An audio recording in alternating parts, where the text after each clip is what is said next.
How to replace a 2022 Ford Ranger 4-button smart remote key fob battery. Now here's Sergeant Locksmith to show you how.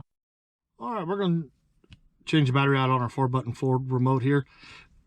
This one is the remote start. Yours might have the hatch or the tailgate. You might have noticed that you can't open the doors or the vehicle doesn't want to start like it's supposed to unless you get the remote closer. Let's do the cheap and easy repair first. Simple. Let's go ahead and remove emergency key blade. I prefer using a flat tip screwdriver for this task. You notice where the blade came out. You get this indentation. Put your flat tip in, twist it, and you notice how it popped up. Take your flat tip and just slide it in on the side. The cover came off. Sometimes it wants to be a little stubborn. Be careful because you do have this little tab right here. Give you a little better view of it. You notice the battery already popped out. 2450 is your battery. With that, these are new remotes, so we're just going to put this battery back in. You notice how it has come down this side first. Then you'll push down on the battery.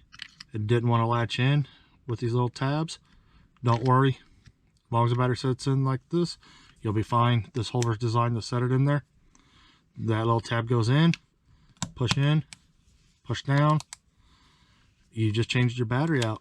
Hey, thanks again for watching. Let's be safe out there and have a good day.